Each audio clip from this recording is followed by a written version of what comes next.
As a young citizen of India, armed with technology, knowledge, and love for my nation, with a vision of transforming India into a developed nation, I am joining Shobhit University. What about you? Very good morning to all the participants from India and abroad.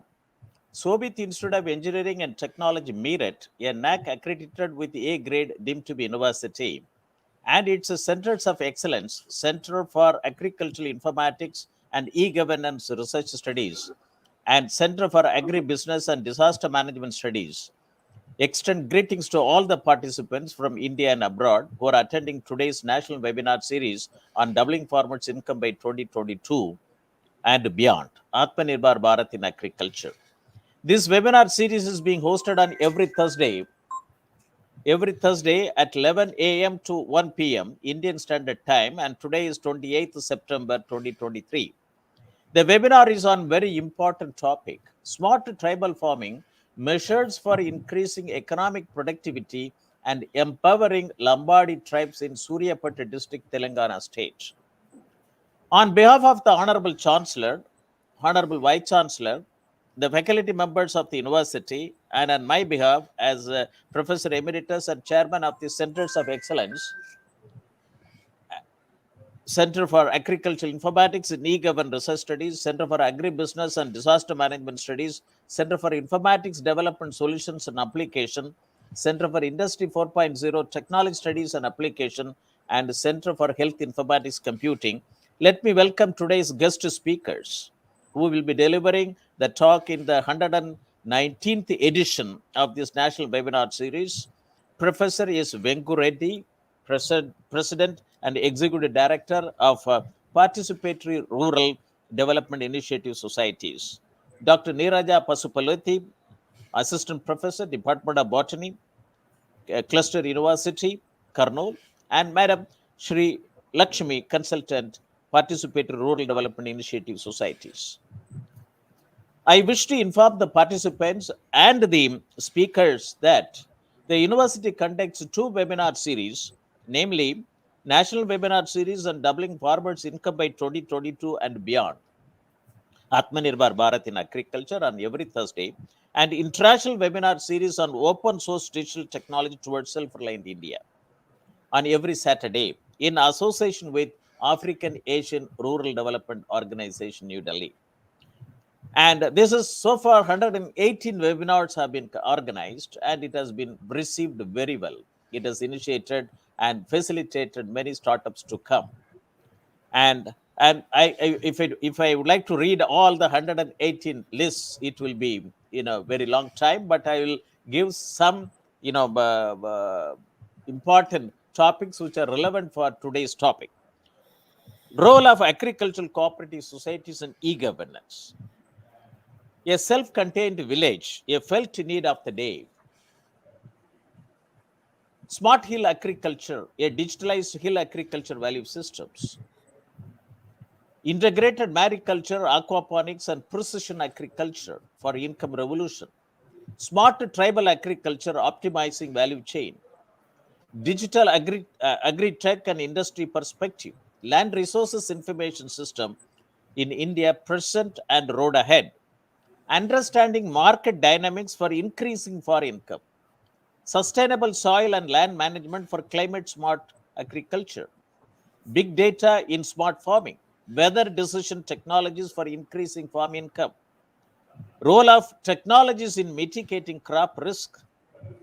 Adoption of fluxy rubber check dam technology, potential benefit for farmers in rain-fed and coastal agro ecosystems. Realizing the economic benefits of agroforestry. Agrobiodiversity, intellectual property laws, agriculture and farmers' welfare, and insight into the issues for India's agrarian economy.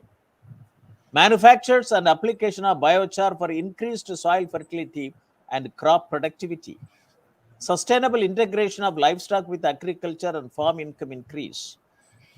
Generating suitable on-farm income through fintech intervention. Nutrition sensitive agriculture pathway for increasing farmer income.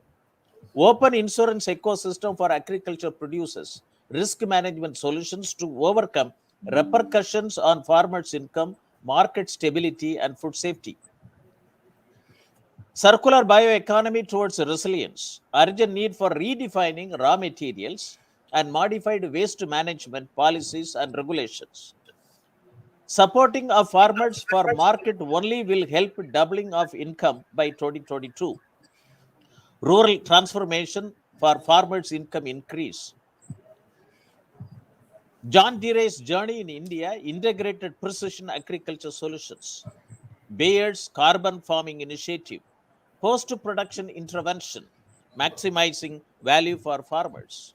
Market-driven agriculture, need for development of crop-specific strategies at block level. Agribusiness potentials in Muriga, democratizing the future of farming, a global experience. ICT intervention in agriculture, challenges and opportunities. And farmers collective with value additions. Powerful business model for income increase for small and marginal farmers.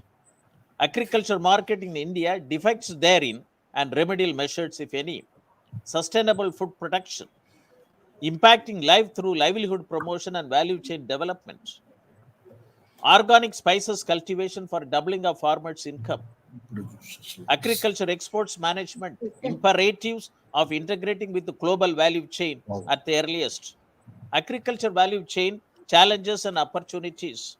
Dairy husbandry for food security and national prosperity.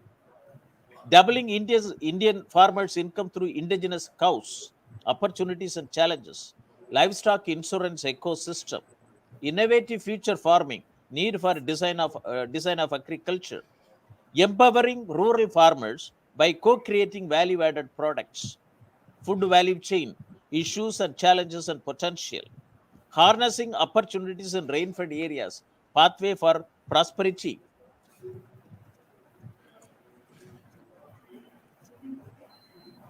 Experience sharing on entrepreneurial journey in secondary agriculture.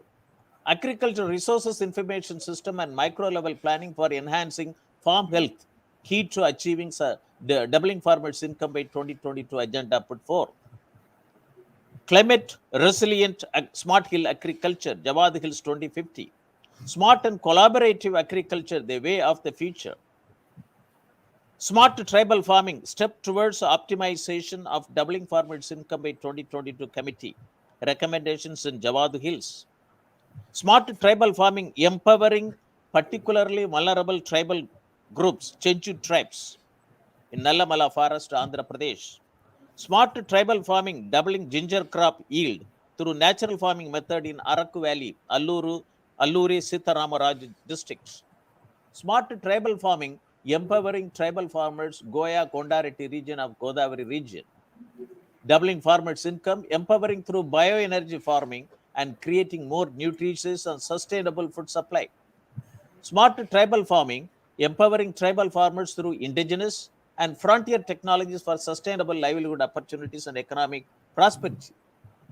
And smart tribal farming, integrated farm health management system for improving food, income, and livelihood security of tribal farmers of Badgam, Union Territory of Jammu and Kashmir. And last week, this project webinar was not able to be conducted because of the internet issue. That topic was innovation and research in biomass for their potential utilization, an attempt for the extraction of cellulose and charcoal from biomass and their conversion to some useful products. Today, the topic is very important. Smart tribal farming measures for increasing economic productivity and empowering Lambadi tribes in Suryapet district. To develop any sector of economy, nation essentially needs four main synchronized intervention, namely enabling policy interventions, state-of-the-art technologies, financing mechanism, and entrepreneurship capacity. Agriculture sector is the foundation of Indian economy. India is said to be a land of villages, having about 6.25 lakh villages and 2.5 lakh gram panchayat.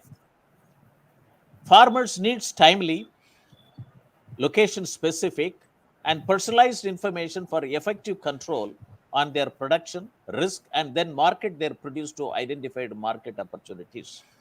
Many national level programs, be it Digital India, Make in India, Skill India, Startup India, and Stand Up India programs, have faced operational difficulties for its impact at farm level and farmer level, that too at small and marginal farmers. I would like to quote the report, which is popularly known as Dr. Ashok Dalwai Committee on Doubling Farmers' Income by 2022, submitted to Government of India in September 2018. I was closely associated with this committee during formulation of its draft report, and I was the chairman for two subgroups, Volume 11 and Volume 12B. Volume 11 talked about empowering the farmers through extension and knowledge dissemination, and Volume 12B is to digital technology in agriculture.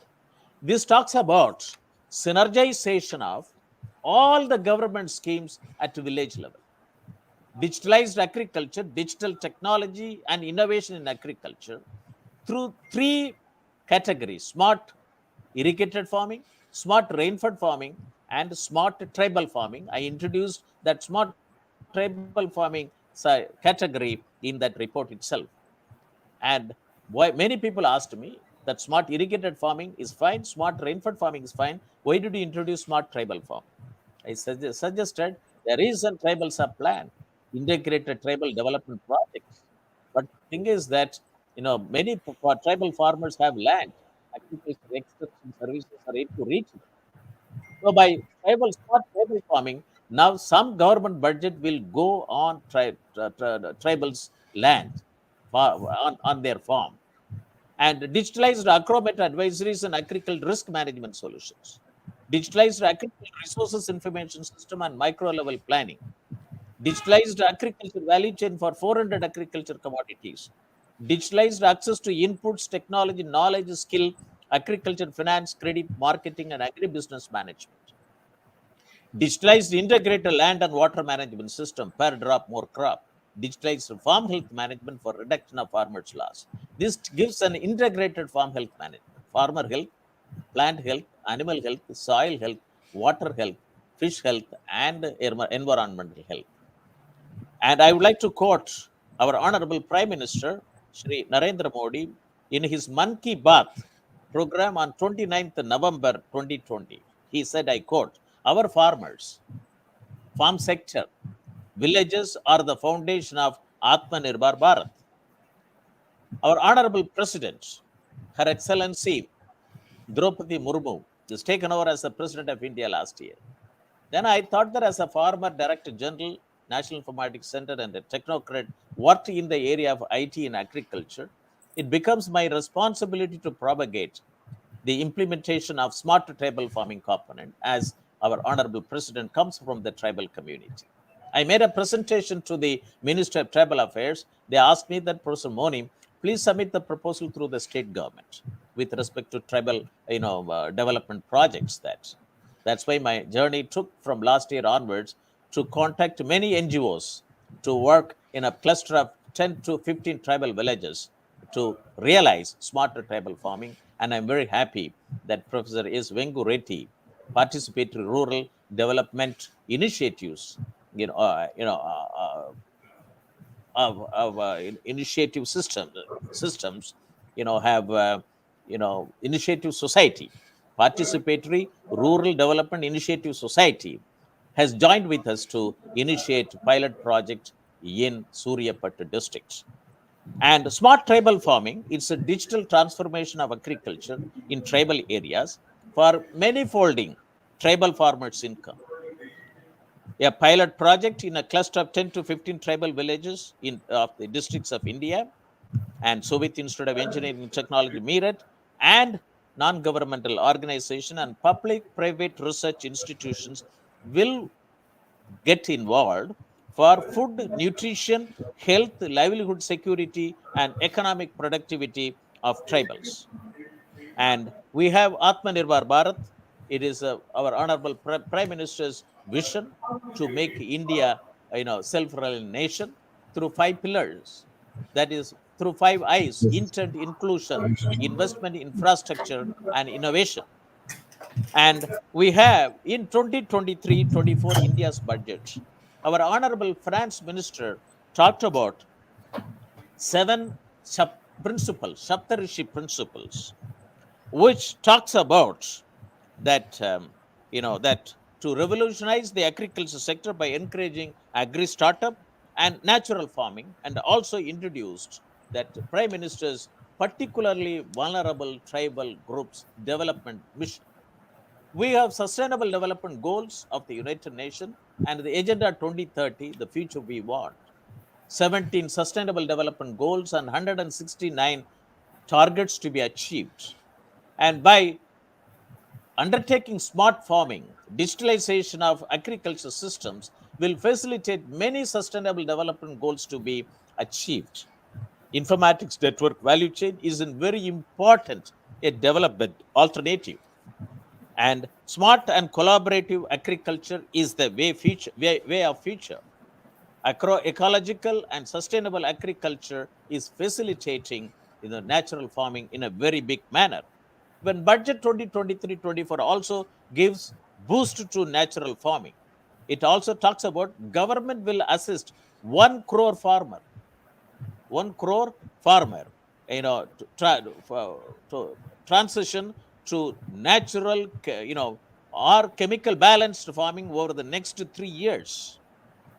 And and natural farming in India has been growing rapidly in recent years as consumers become more aware of benefits of consuming healthy and chemical balanced you know food.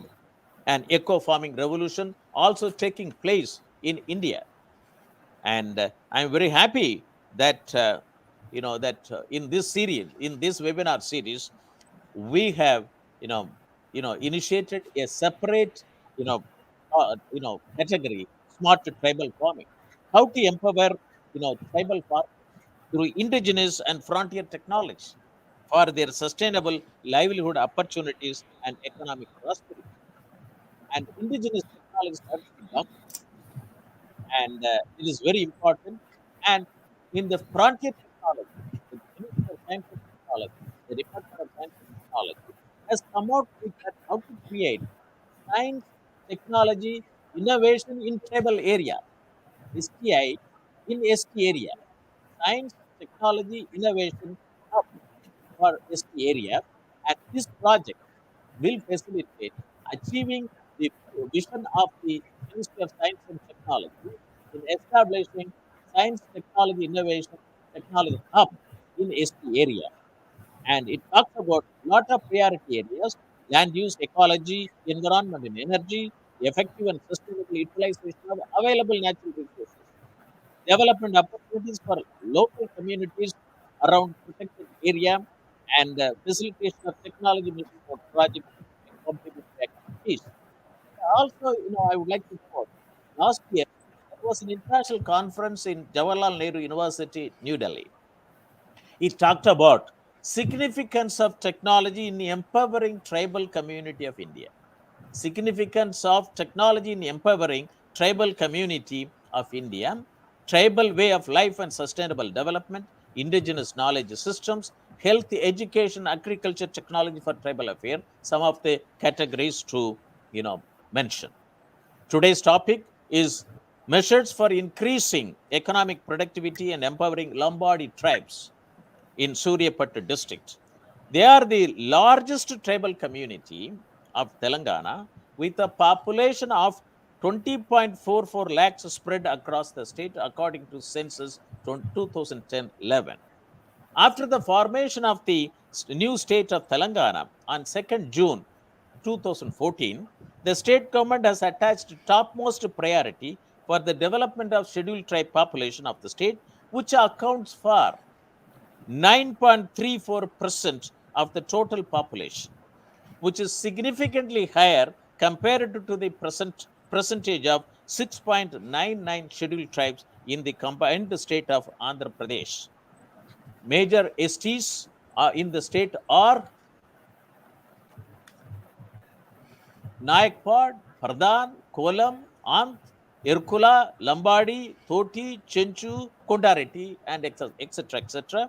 There are about 25 tribes, they are living in Telangana state, and challenges in tribal administration as it is displayed in the state government tribal welfare department, human capital related to education and health, accessibility, connectivity by road oblique rail, remoteness, limited local market and job potential, impacts bank financing and access to loans, concept of development and conserving tribal heritage. With respect to approach to economic support, even the website talks about individual based and community based.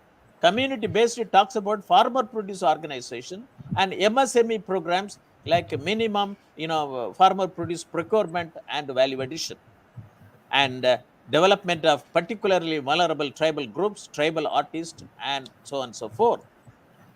Telangana state government has come out with two important schemes: borewell drilling and energizing support for ST farmers. And under this scheme, they provide financial support to scheduled tribe farmers to meet the pending demand towards service connection, security deposit charges, service line charges, and so on and so forth. Land development scheme for STs under Gri Vikasa to convert uncultivable agricultural lands of small and marginal ST farmers into cultivable lands for the sustainable agriculture development of STs in the state by providing facilities like irrigation, drip, etc. under the scheme, as majority of the scheduled tribe lands are uncultivable and fallow due to lack of proper irrigation facilities. It also supports tribal farmer produce organization for collectivization of producers to address challenges of marketing, risk of agriculture, and also improved access to investment, technology, and inputs and markets. Objective of the scheme is to create physical infrastructure like storage godown, marketing sheds, cold storages, value addition processing units, custom hiring system centers, and so on and so forth in tribal villages. And also it provides a very important scheme, Chief Minister ST Entrepreneur Scheme.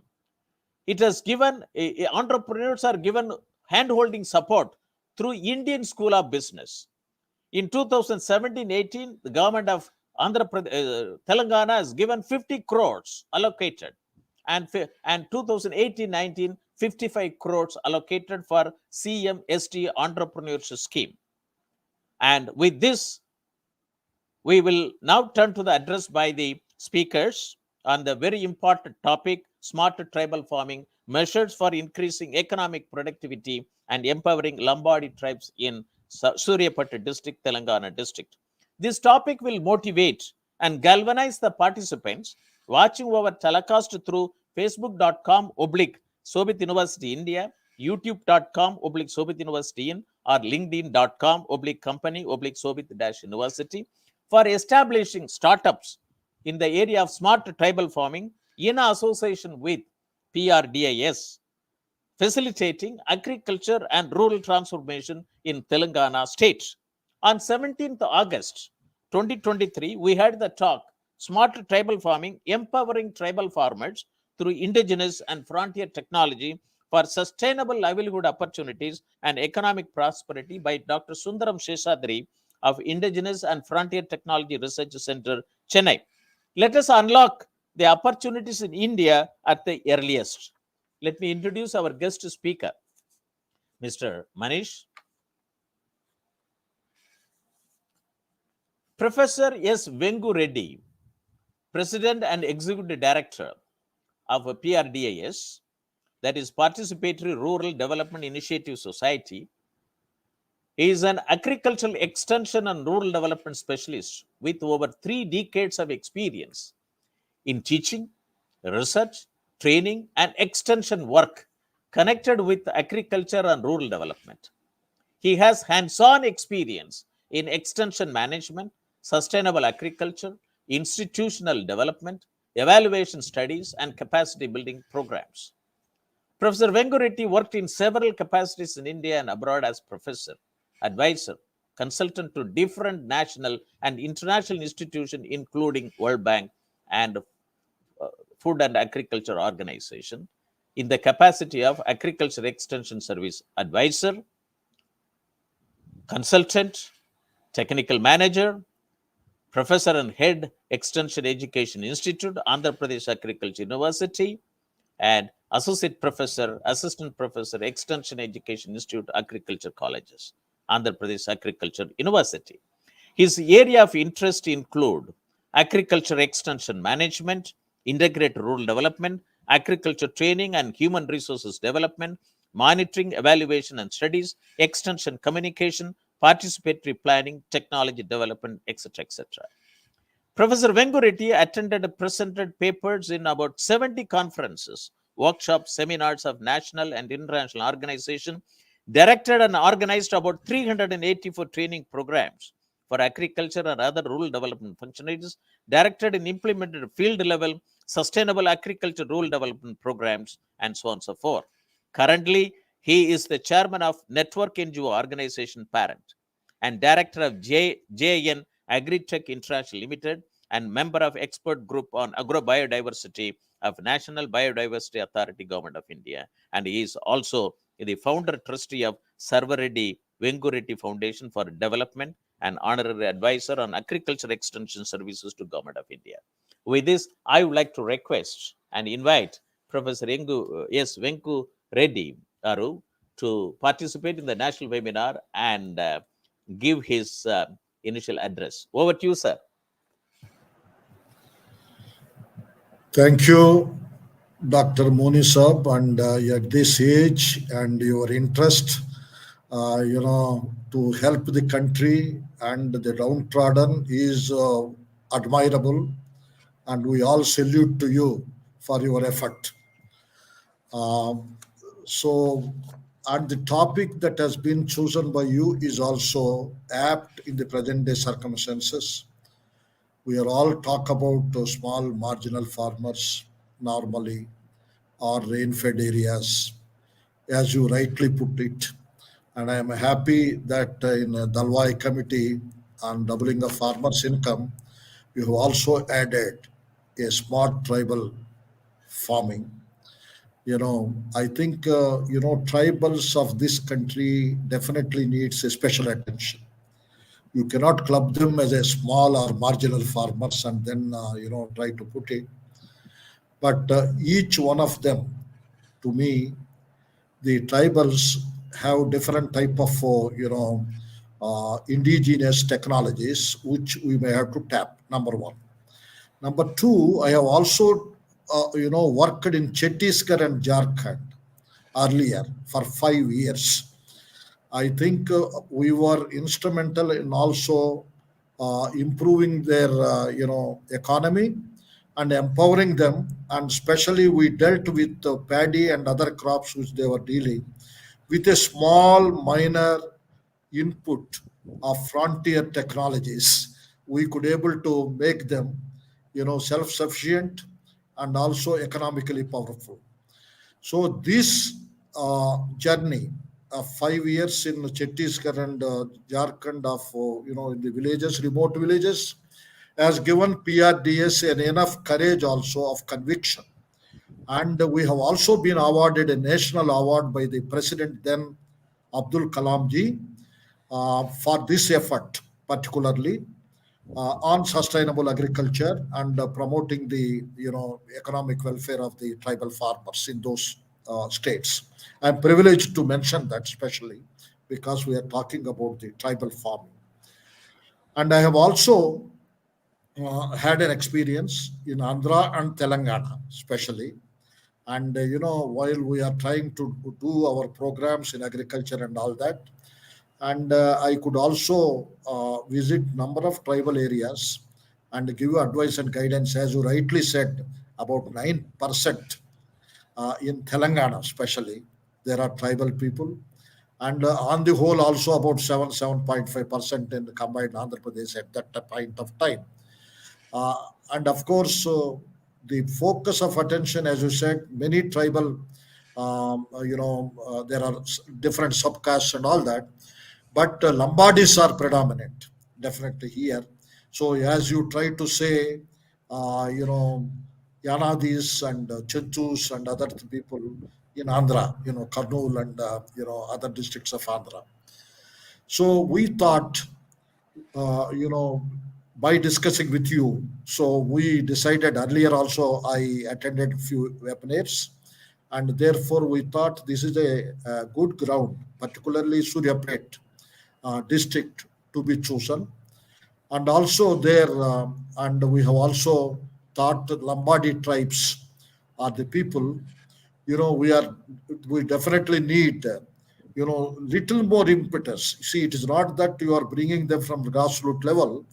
They are already enlightened, they are educated, extension services are operating there, something is happening, but we have to make the change. We have to make the change to happen much better. So from that point of view, I think we can definitely think about you know, digital technologies or any other frontier technologies which are applied to them and all that. We are also seriously thinking, so how to move about it and how to, you know, really penetrate among them to see that it becomes a smart tribal program, because that smart has to be justified on many ways, because these days it has become a buzzword, you know, talking about villages, everything, and you know, in this government also. But what I would like to say here, it is definitely they need not only economic empowerment, they also need automatically the social and the environmental aspects. Of course, we have to look into it when you talk about impact. And when you talk about empowering Lambadi farmers and increasing their economic productivity, you know, the productivity is one aspect. Increasing the net income to me is most important. See, normally in our productivity enhancement programs, which I have done for 2 decades almost, for which we also got for South FICCI Award also in Delhi. So we have always been doing, you know, trying to talk about how much net income they could able to, additional net income they are able to get, thereby how their livelihoods have been improved. The income and livelihoods are the yardsticks for us, you know, to think about whether we have empowered them or not. So when we are talking about income and livelihoods, we have been doing this with different crops. Of course, we may have to modify when it comes to tribal. We have to see how these modifications can be done. First of all, we try to give an importance a principles of soil health normally. But of course, in tribal areas, you know, normally what we could able to see because of their indigenous technologies and all that, and they have not exhausted the soil. That is the plus point, actually.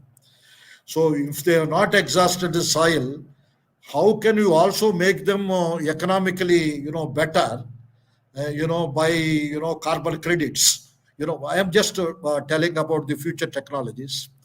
You know, carbon credits now has become a, you know, very much, and probably government of India is also passing the legislation on that. They have sent us a draft also to see this and then give our advice and guidance also. And the carbon credit is one thing which they can also get through, because it is very easy, because that land is very fertile. Most of the land is fertile in that area. But what we can do is, in addition to that, with the indigenous technologies only, with the natural farming only, there are ways and means of improving the soil health or sustainability of soil health. That is more important, not depletion of the soil health. Because you know, this is one aspect which we normally look into it. Here we may have to focus more attention. The second aspect normally we try to do is, you know, integrated farming. Integrated farming. You know, if we want to definitely double the farmer's income, we need integrated farming with integrated pest management technologies, integrated nutrient management technologies, wherein We will not have, the pesticide load, chemical loads are reduced to the maximum extent, or you try to use green labels, pesticides or whatever it is, with the minimum tillage and all that.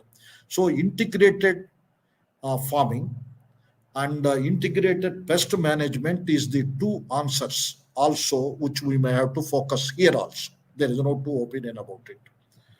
And the third aspect I love mostly, because also being a member of Agri Biodiversity Board, biodiversity is another important aspect for a climate smart agriculture. The soil, you see now people are talking regenerative agriculture.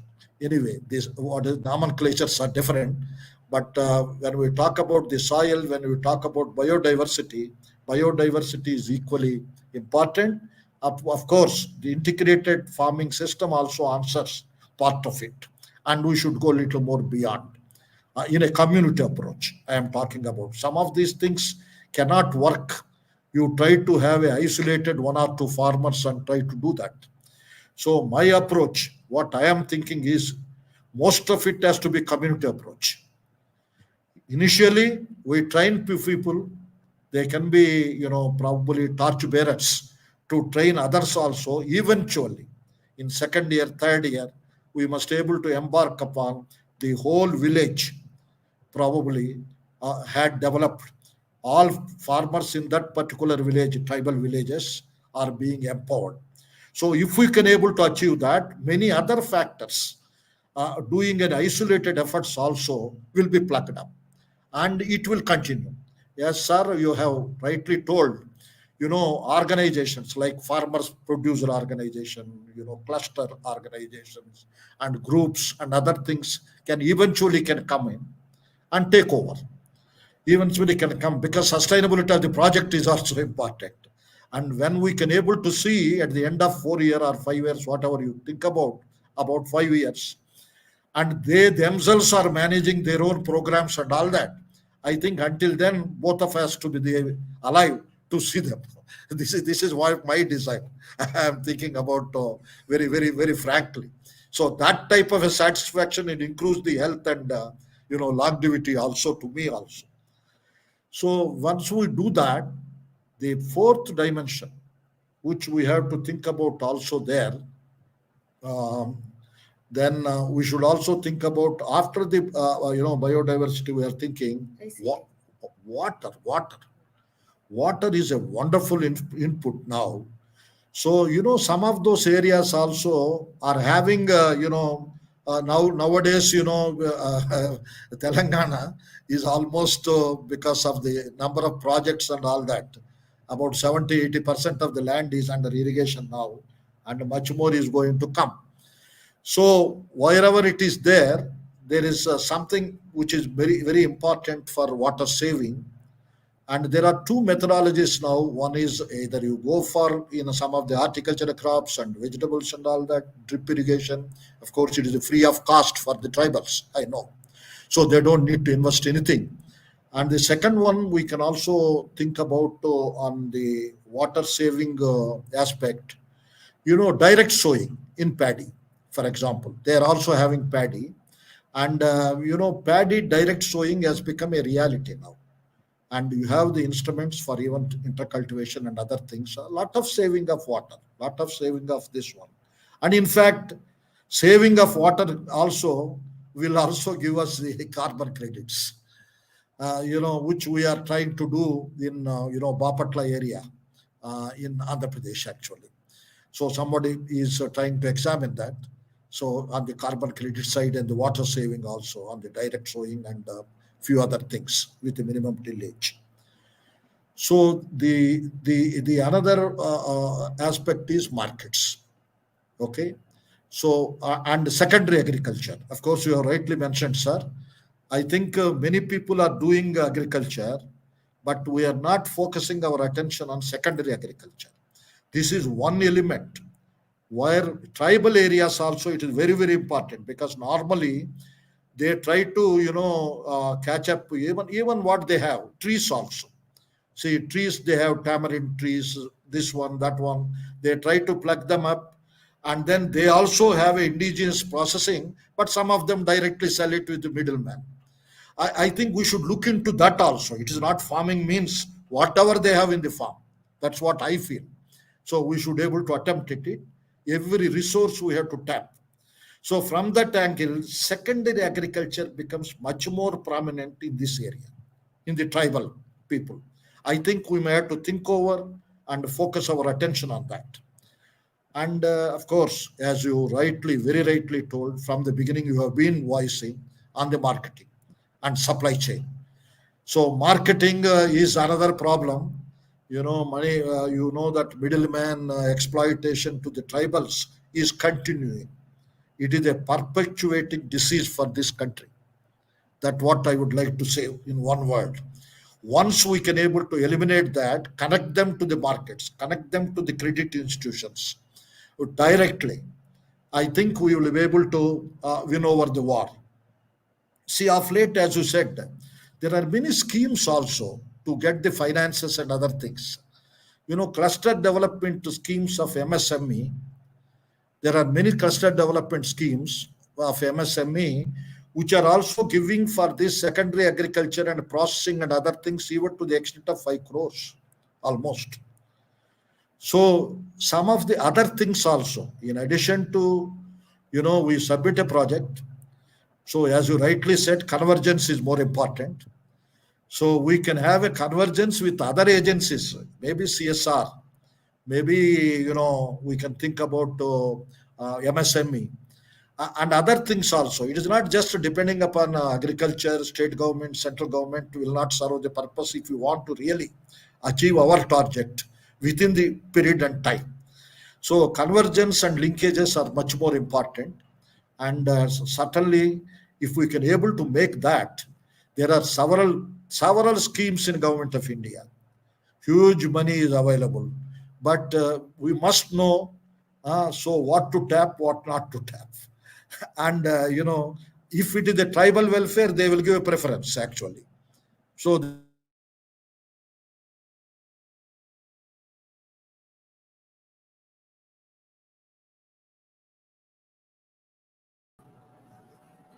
Sir, I think, sir, internet connection and light is gone. So, sir, you are muted, sir. Kindly unmute yourself. We will invite Professor Madam Neeraja to talk. By the time, let this come out. Sure, sir. And I think there is an internet issue. Let it come back. I will, Mr. Manish, kindly put the, profile of Dr. Neeraja ji. Let me invite, Dr. Neeraja Pasupuleti. She is an assistant professor, Department of Botany, KVR Government College for Women, Cluster University, Kurnool, Andhra Pradesh. And I have been closely associated with Madam Dr. Neeraja ji for many smart tribal farming projects in Andhra Pradesh and Telangana. She has 11 years of teaching experience. Her areas of research include plant taxonomy, biostematics, and geobotany, ethnobotany, and phytochemistry. Her education qualification includes MSc PG diploma in medical botany and PhD from Sree Venkateshwara University, Tirupati. Dr. Neeraja's research publication includes ethnography with a special reference to linguistics of vernacular names of angiospermic weeds growing in the vicinity of Chittoor district, Andhra Pradesh, and floristic studies to assess the biodiversity of angiospermic kerbal weeds of Chittoor district, Andhra Pradesh, and taxonomy of angiospermic weeds of Chittoor district, Andhra Pradesh. In addition to that, Dr. Neeraja has also presented research papers in various seminars and conferences, and she is a life member of Society for Biotechnologists India. And she is also have promotional steps to establish Center for Agricultural Informatics and e-government research studies in association with the Shobhit Institute of Engineering Technology at the Cluster University, Kurnool. And thank you very much, madam. And I think Professor Reddy has, that internet connectivity has come. Professor Reddy Garu, you please continue. Please unmute. 2 minutes I will conclude. No, because power was cut. So that's why they have put it, by mobile, actually. Okay. So power cut. So, sir, so when we have that linkages, convergence, and plenty of opportunities for us to, converse and then move forward, this is one aspect about it. When we try to the extension, because I am an agricultural extension specialist, I have to also talk about it. I think probably we may have to think about. I think I like the idea I have been promoting from 20 years, not demonstrations, but farmer field schools. So farmer field schools have its own advantages of learning by doing, and definitely empowerment is the key there. Demonstration is seeing and believing. So, therefore, we would like to, in our project, we would like to go with a farmer field school approach to prepare the facilitators to go in for farmer to farmer extension and multiply what we are trying to say. Few people only, we train in farmers field schools. Later on, we will have a meetings with the other people and training and other things, a group trainings and all that. And then to supplement and complement, we will have digital agriculture. That's what we have been doing now with another project also. And regularly, particularly meteorological data, market data, and also every day, and the advice and guidance, and plugging the gaps and all that. A special, what I feel is there are too many apps confusing the farmers. So what I want to request Dr. Moni is, I think we should have uh, a separate app suitable to the tribal farming, because otherwise many private companies, public companies, and all that are trying to do this job and confusing the farmers. So as and when necessary, we will try to supplement and supplant with the advisors. Advisories will go. Advisors, we will not give it. We will again link with Professor Jaishankar Agriculture University and KVKs, with which we have a MOU anyway. So definitely the advisors will be linked with them only, because we cannot, make the responsibility, because other actors like agriculture department and KVKs will also be there. So therefore it should be one voice. So we will synchronize to see that such an advisors goes, it goes only one advice, and which they try to follow, and we try to monitor also all these things. Beyond that, I consider one of the important a regular monitoring and periodical visits to the field, and keeping someone there itself, regularly to give us the data and all that is much more important. If you want to move forward with the tribal people, because one, it is a question of human, touch. What I mean, emotional intelligence, so many other things they will be looking forward. So once we try to provide them, naturally they will listen to us, and naturally adoptions will take place, and it will have a multiplier effect also.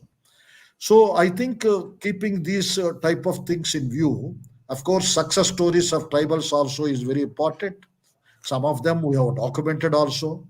Some of them we'll try to get from you and other sources also, your library also. And some of them will show them also to inspire them. This is another way of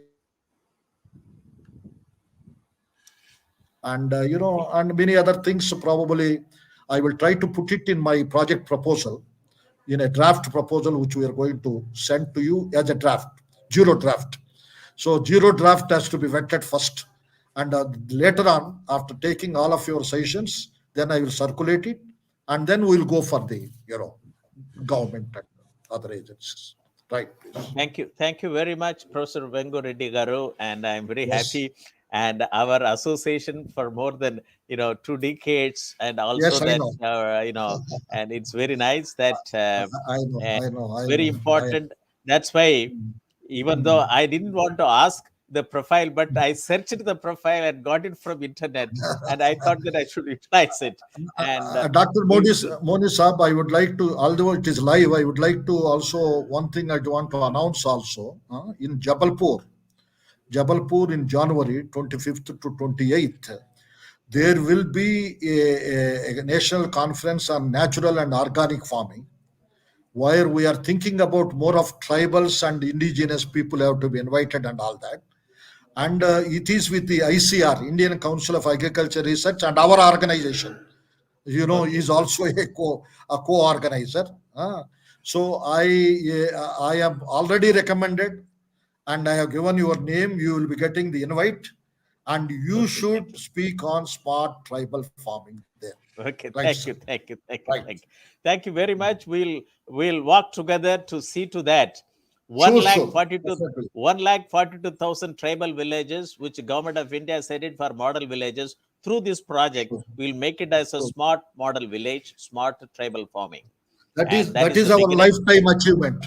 Team. And then I also have suggested that by the time India becomes new India by 2047, in another 24 years, I know. where we have put the seed now, smart tribal farming. This will facilitate 1,42,000 tribal villages as also part of new India 2047. Thank you very much. Now let us. Thank you so I much. thank you very much. Be on Thank you so much. line Yeah, to sure. listen to other addresses by both the Professor Madam Neeraja and Madam Sri Lakshmi. And Madam Dr. Neeraja ji, I invite you to talk, and over to you. No, please unmute. We are not hearing you. Is it okay, sir? Okay, fine. And Mr. Mani, please upload your Fine, presentation. Yeah. Already uploaded. Yeah. Yes. Yeah. Vande Mataram. I would like to thank Professor Moniji for giving me this wonderful opportunity and also for encouraging me, and he is the constant moral support behind me. And at the same time, I thank Professor Venku Reddy Garu for joining this webinar and accepting my request. Thank you very much, sir. And you have Thank given you. us a wonderful, you have enlightened us with these carbon credits, and even regarding the integrated farming also, we have worked on that. Even earlier presentations also, we worked on this, but biodiversity is the new concept for us. And thank you very much for us for giving wonderful talk on this topic, sir. Thank you. And coming to my area of specialization, I would like to highlight the anthropology of the Lambadi tribe. Manishji, please move the slide. Manishji, I request you kindly move the slide. Ma'am, just click on the screen, it will move. Okay, I can move. Yes. And I am from Cluster University, Department of Botany. And as far as the statistics are concerned, regarding the 2011 census, 8.9% of the tribes and 104 million tribal population, as Moni sir usually used to mention every time, 1,45,000 tribal villages and 40 crore acres of cultivable land, tribal poverty 45.3%, 645 tribes and PVTG 75. Coming to Telangana, the cultivable land is 2.4 crores and 9.34% is the tribes out of the total population, 4.01 crores. And Lambadas are the dominant tribe here in Telangana.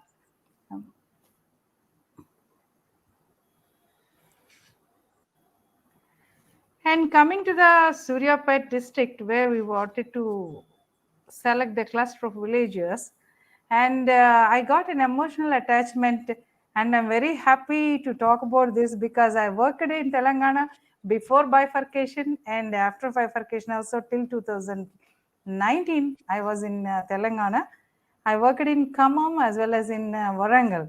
When coming back from Hyderabad to Khammam, I used to pass through this Suryapet. But as far as the geography is concerned and regarding this tribal population, I would like to talk a little bit anthropology. And based on the climatic conditions, I have a small suggestions regarding the integrated farming. Suryapet district is carved out of the Nalgonda district, and this district shares boundaries with Nalgonda, Yadadri, Khammam, Hanmakonda, Mehboobabaad districts, and the state of Andhra Pradesh. And the district comprises 23 mandals and 2 revenue divisions only, Suryapet and Kodad. Suryapet is a district located in the southern part of the Indian state of Telangana. So, this Suryapet district is situated in the Deccan Plateau. So, why I mention this Deccan Plateau means Professor Reddy must be in a position to understand that this Deccan Plateau is a lava tapped one, and black soils are present there. So, totally black soils meant for here. So far, only many people feel that black soil is suitable only for cotton and some millets. So the district is agriculturally significant due to the presence of a dam. The Nagarjuna Sagar, which is one of the largest dam in India, provides irrigation facilities to a vast agriculture area, promoting agriculture and irrigation with the cultivation, the crops of paddy, cotton, and maize. And this is the Telangana map where this Suryapet is, I feel it is a highly developed urban area compared to other cluster of villages where we have selected. It is the outskirts of all the well connected with this Hyderabad also. So this location is very specific and it gives a challenge for us to select the interventions regarding this one. And coming to the list of tribes in Telangana state, and this Lambada is the largest tribe in Telangana. Along with them, we come across Gonds, Chenchus, especially this Mehboob border, that the other side of the Sree Dam, that side, Bills and Lambadas, some areas they got the subsects also known as Banjaras and Gadabas, Koyas, Kolams, Kondareddis, Toti, Yerakula. These are the tribes that are present. In addition to Lambadas, we can come across PVTGs also here in the Telangana area. So as far as the statistics are concerned regarding the Lambadas, and we have, as per the records, 1991 and 2001, the total is this one, this much, 20,77,949. And the speciality of the Lambada people, their attire, the embroidery and their colors, and especially their dresses and all this, they are unique in the way of their attire and all this. The Lambadas are one of the ST communities spread across Telangana and Andhra Pradesh, and they are engaged in farming and cattle breeding. They got a special features. They are very tall with fair complexion and which is a classical nomadic feature. And they are engaged in the business of collecting, carrying, and supplying goods to the traveling and invading armies during the pre-colonial period. And Dr. Garrison says that the Lambadas are the well-known tribe of the carriers. He described them as the well-known tribe of the carriers. And the sturdy nature is also because of their nomadic nature. They are very sturdy, tall also. According to the study report submitted by the All India Banjara Study Team, it is learned that the Banjaras are known by 26 different names and 17 subgroups across various states of India. Lambadas claim themselves as Kshatriya Goruvanshiya tribe. They rely on their faith, which indicates their lack of scientific outlook and approach. And Lambadas are called by four names in Telangana. So the main language is Goboli or Lambadi. They are the unsettled nomads of the North India, believed to be originated from Marwar region of the Rajasthan. They have moved from Rajasthan to Telangana, that the history tells. But regarding their origin, they have migrated from Afghanistan to the Mughal Empire region, that Marwar region. And that's why according to Professor Shamala Devi, they share many cultural similarities with the Roma gypsies in language, costumes, lifestyle, and the food habits. And this is a well-known tribe of the carrier found in the West and the South India. They live in exclusive settlements. Exclusive settlement means sometimes outside the civilized society lives in the earlier stages, and those settlements are known as tandas. And they are experts in cattle breeding and farming. And according to this All India Banjara Study Team report, Banjaras are known by 26 different names and 17 subgroups across India. In Telangana, Lambadas are known by 4 different names.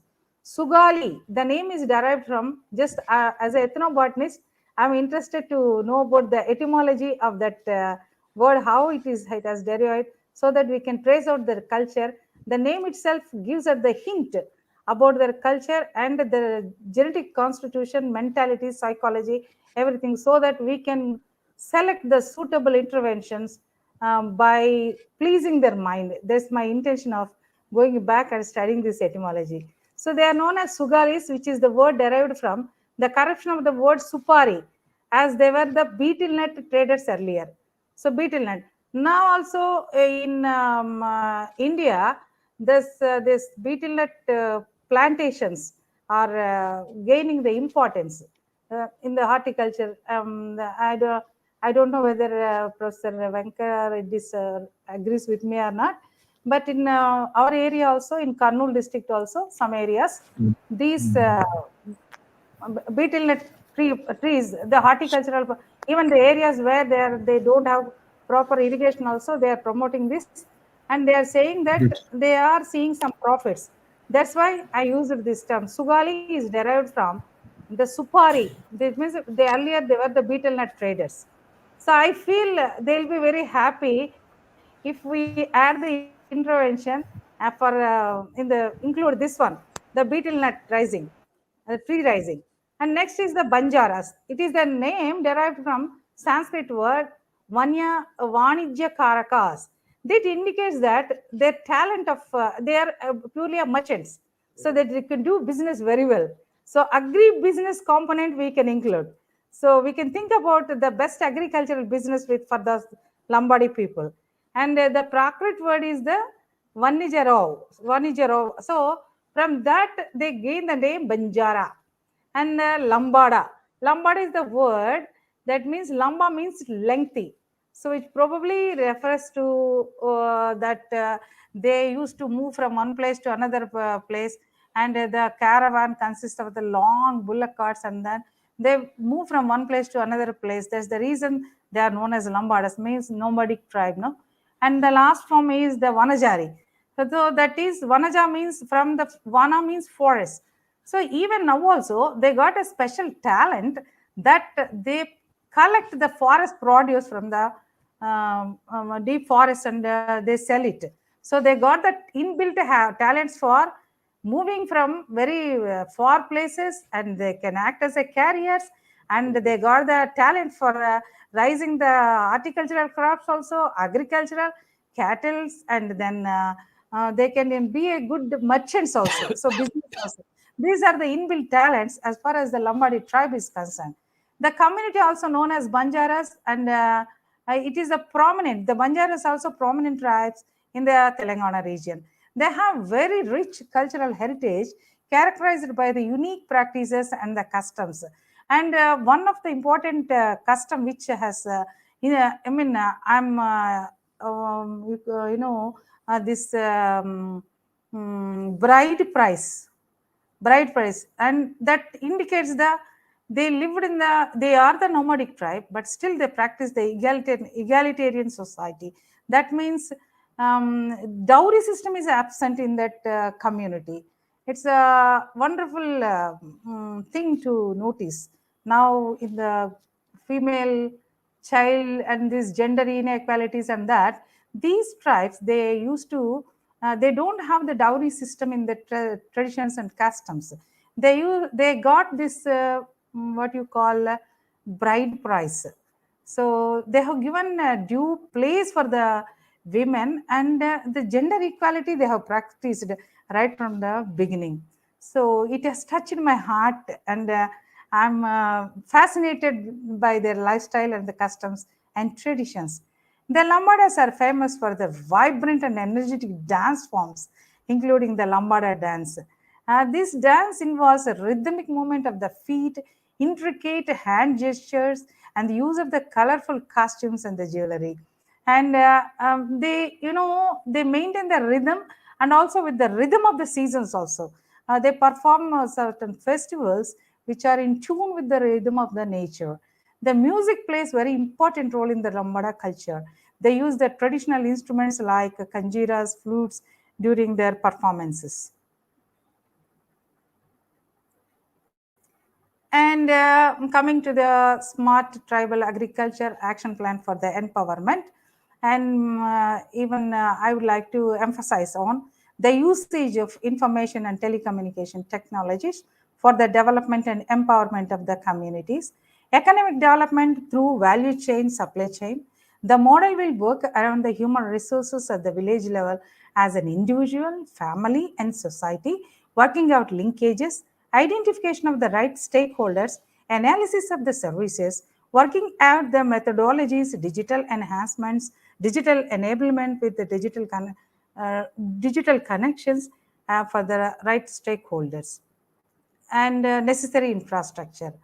And here, as far as my knowledge is concerned, just when we go and see, we can give the detailed action plan. But to my mind, as far as my knowledge is concerned, my first suggestion is the natural integrated farming, and with special reference to quail farming and rabbit farming.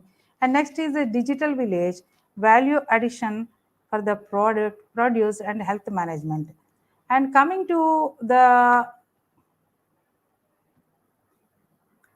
this smart farming, so we should include drip irrigation, micro irrigation systems, crop rotation, integrated pest management, organic farming, smart farming, use of the technology in agriculture, GPS related tractors, drones, and mobile apps.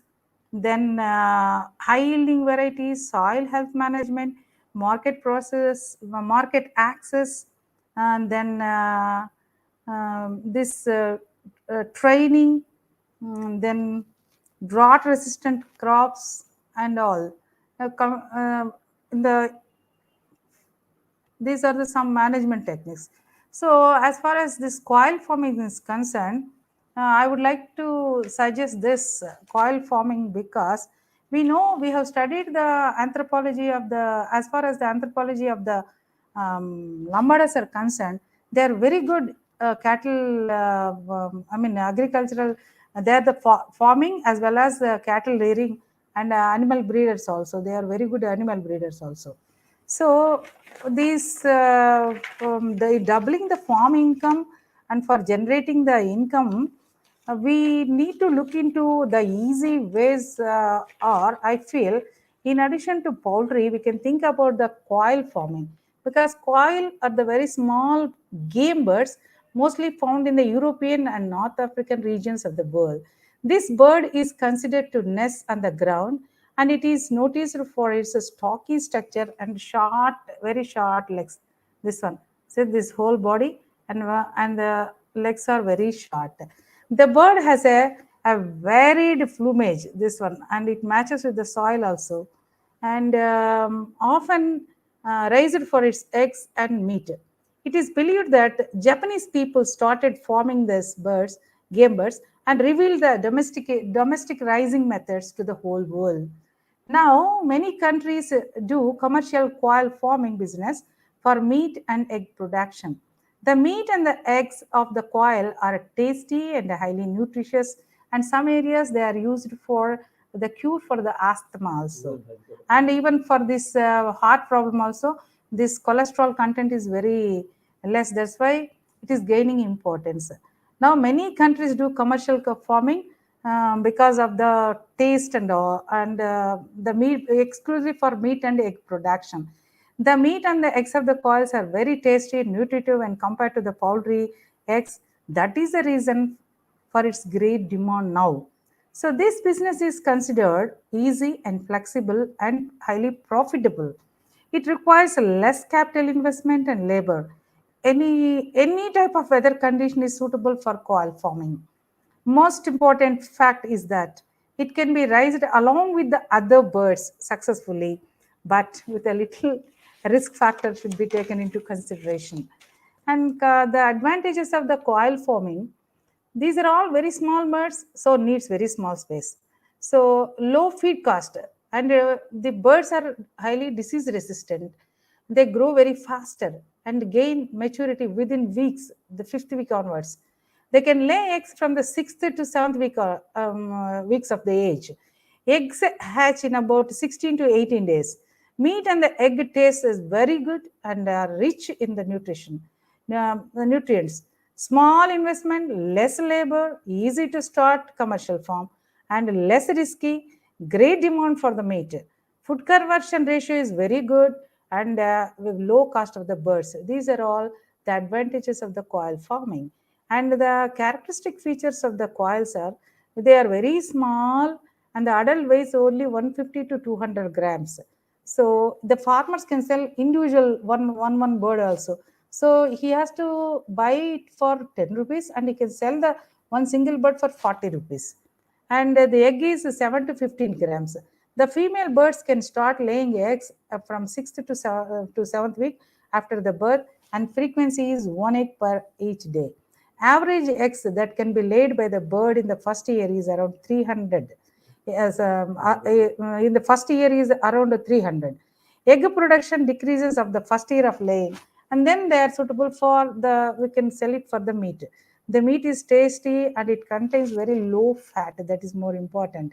The eggs can be of different colors, and bird does not incubate the eggs. This is the thing. And the birds, they cannot, we cannot incubate that. For that, we need the incubators.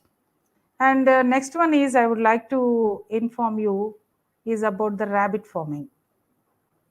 This about the quail farming.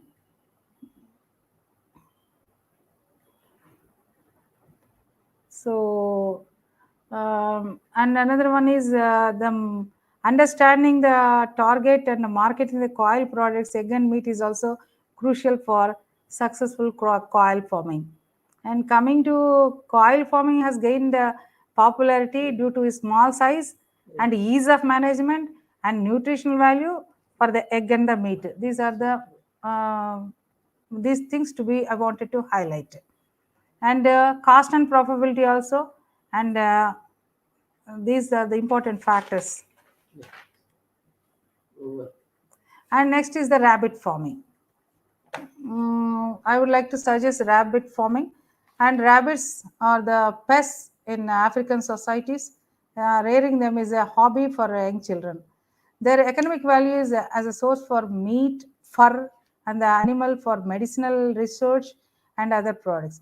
The agricultural practice of raising the rabbits for various purposes is called cuniculture. It involves the feeding and breeding of the rabbits in a controlled environment. The cuniculture requires knowledge of proper housing, feeding, and breeding of the rabbits. Rabbit farming is one of the fastest growing agri-business enterprises to agri ventures. And with the small investment, we can start. The cuniculture is an environmentally sustainable agricultural practice, a relatively low cost and a high profit enterprise with potential to generate significant economic value. And it's regarding the meat production, it produces the white meat with a high protein value, minimal fat content, low calories, and cholesterol free. So, for this people suffering with the lifestyle diseases, this is the best option. The meat is lean and tender with mild flavor and a healthy alternative to the red meat. Rabbit breeds like New Zealand White, California, have the very high food to meat conversion ratio. And the next one is they are the fast, the growth rate is very fast, large in size, and bone ratio is very high. That's why those Dr. Neeraja, madam, your slide is not moving. Just to see that. slide. Oh, okay, sir. This is about this rabbit farming house one. This one, and is it okay, sir? Okay. Then it has got the high reproduction rate, and the rabbits are known for their prolific breeding with with the females capable of producing multiple litters each year. Here, I would like to inform you that sustainability, this rabbit urine is very useful for a biopesticide. It acts as a biopesticide, and rabbits are valuable sources for fur production, especially this chinchilla and angoras. And organic fertilizers are of great way to enhance the soil fertility and promote the healthy plant growth. Sustainable and effective, eco-friendly, and it will make an excellent organic fertilizer, and it is rich in nutrients like nitrogen, phosphorus, potassium, and as a pet also it is very useful. So that's why I suggest we can get the high quality meat. And the small scale urban farming opportunities are many for this one, and disease resistance also, generally very less susceptible to the diseases, low maintenance, and market demand is very high.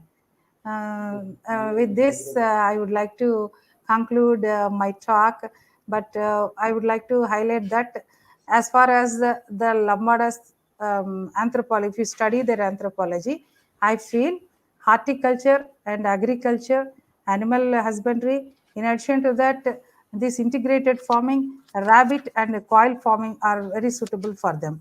And as far as the horticultural, I suggest the beetle farming. With this note, I would like to conclude. Thank you very much. Thank you. And that Thank you very the last slide I kept, no, they are the specialists in that embroidery designing. Now, due to the erosion of this culture and all, they are losing their identity by wearing all those stuff. Now they are saying this saree culture has changed them from bride price to the dowry system. This is a little bit worrying factor. Thank you very much for giving me the opportunity. Thank you. Thank you very much, Madam Dr. Neeraja Pasupuleti. And it's a very important action plan. And it's we have to see that in Deccan Plateau, in all the southern states, the same action plan, whether it can go for the other smart tribal farming project is very important.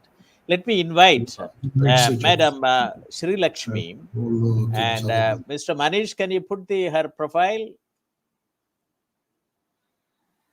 Mr. Manish, yes. Madam Sree Lakshmi is a consultant with Participatory Rural Development Initiative Society, and she holds a master's degree in home science and B.Ed with more than 21 years of experience working with agriculture project of Indian Council of Agricultural Research and NGOs in national and international projects in the areas of agriculture and rural development, including women and children. And she has strong skill in computer applications. As a research associate in National Agriculture Technology Project, Madam Sree Lakshmi has experience on nutrition, gender, and labor issues in agriculture. At the PRDIS, she is working as a decent work specialist and coordinator project having core responsibilities as coordinator, organizing and facilitating various field programs, training and workshops, providing necessary support to project teams and partners. She has about a decade of experience in designing and monitoring of action programs, interventions, as well as early impacts, project database management, documentation, and coordinating with the stakeholders. Madam Sri Lakshmi attended various training programs, was trained on DOT, on agri entrepreneurship, better cotton initiative, and entrepreneurship skill development programs. She has presented 3 papers at national conference and editor in compilation of 2 books on sustainable agriculture. Over to you, madam. Thank you very much. You Thank know, you, sir. and Thank you very and much for your contribution towards that the initiative smart tribal farming, the measures for increasing economic productivity and empowering Lambadi tribes in Suryapet district. Over to you, madam. Yes. thank you, sir, for your kind words and my introduction. Uh, uh, I could not see my slides here. Ma'am, you have to upload your PPT again because the internet and connection was disconnected and Okay, joined again. okay, wait, wait.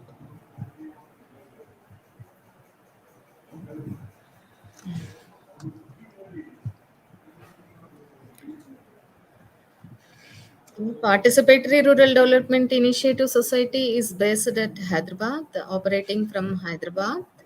Headquarter is located in near Rajendra Nagar, which is very near to Agriculture University. Uh, Poverty elevation is our main vision. Since our organization established 1999, since then our activities are focusing towards improving the incomes and livelihoods, ultimately alleviating poverty. Participation, partnership, and empowerment are guiding principles in achieving our mission towards holistic and sustainable development. Of course, just now Professor S.V. Reddy garu spoke with largely, especially regarding smart tribal farming.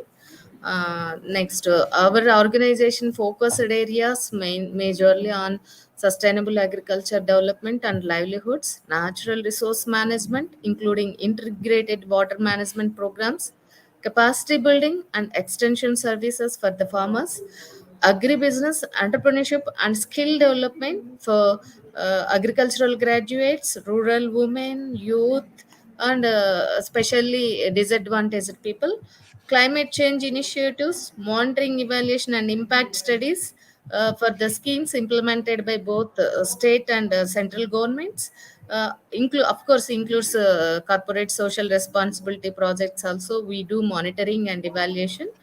National, international conferences, which covers mostly sustainable development goals, community development. These are our major focused areas. We have around 100 staff working for different projects comprising of professional, part-time, supporting staff, etc. We also have very good, well-equipped residential and non-residential training centers at Mahbub Nagar, in Telangana state, Karimnagar, Khammam, Nalgonda in Telangana, and Andhra Pradesh state, Kurnool, Guntur districts. We have 4 branch offices located at different places of India, which includes New Delhi, Raichur, Karnataka, Guntur, Andhra Pradesh, Dankal, Orissa state. Strengths of PRDS.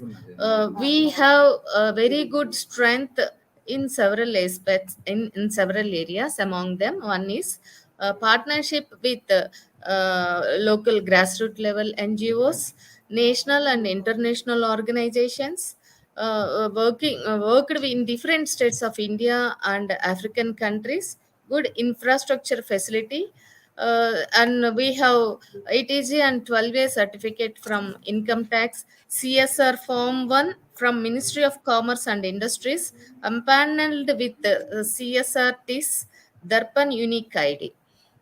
These are all, apart from that, we have very experienced staff and expertise in different rural development and agricultural areas.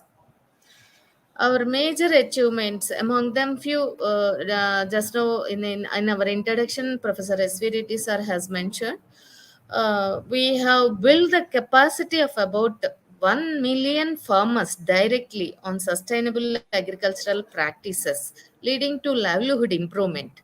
About 5,000 agripreneurs were trained under agri-clinics, agribusiness, and entrepreneurship skill development programs supported by various state and CSR organizations. Facilitated employment for about 1,500 unemployed trained youth under DDU-GKY scheme, which is sponsored by both the central and state governments, improved livelihoods of rural communities around 10,000 through 5 integrated watershed management initiatives. Undertaken monitoring, evaluation, and impact studies in different states with support from public and corporate agencies. Integrated women workers, disadvantaged groups concerns in all the development programs in action. Organized national and international workshops on different themes including sustainable developmental goals. Awards and recognitions. We had award from the then President of India, Dr. APJ Abdul Kalam, for sustainable agriculture, especially working for the tribal communities during 2006. An award on conservation and enhancement of biodiversity by AP Biodiversity Board. An award on conservation and enhancement of biodiversity by AP Biodiversity Board. Awarded Indira Gandhi Gold Medal Award by Global Economic Progress and Research Association, New Delhi.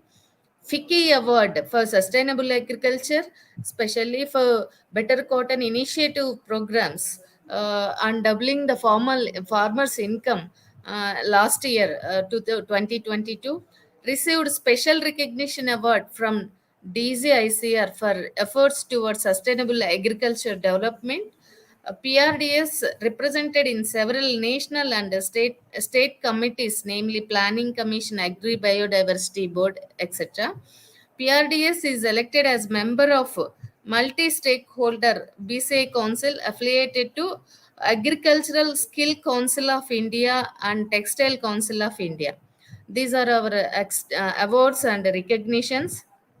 I'm happy to announce that day before yesterday we got Excellence Award from Sakshi Channel also, which will be awarded in September 20th.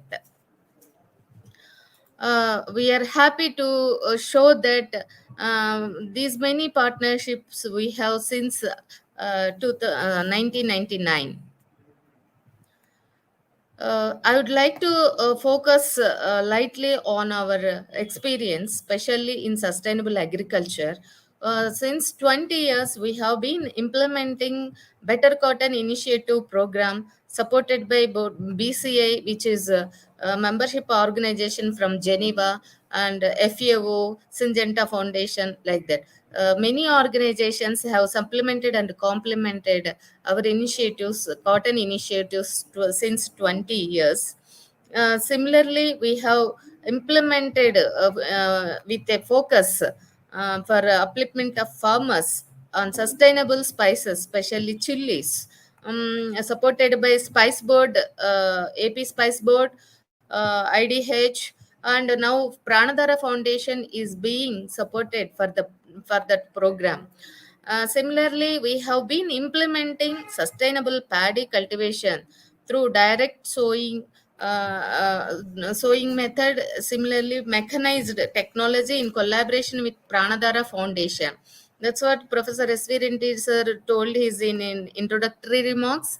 We have been working completely for the paddy farmers in Bapatla area. Besides that, we have been implemented many field crops for the productivity enhancement of small and marginal farmers. Similarly, we have focused our attention on in capacity building of agricultural graduates, rural youth, and women. Of course, there are few disadvantaged people also. With support from both the state and central governments, we have built the capacity of youth, especially on skill development, so that they can sustain on their own through agribusiness or establishing micro, small, medium enterprises. In case of farmers, they have organized into farmer producer organizations. We also have built the capacity of grassroots level NGOs and farmer producer organizations to lead their activities successfully, especially in their area of agricultural advisories, agromet advisories, etc. Then coming to present smart tribal project, we are going to implement in Suryapet districts. We have done some of the activities in collaboration with KVK and Agriculture University, Telangana Agriculture University. Those are namely biodiversity workshop, better cotton initiative program using farmer field schools approach. At the same time, we have built the capacity of farmers in the areas of fundamental principles and rights at work, which was supported by ILO India.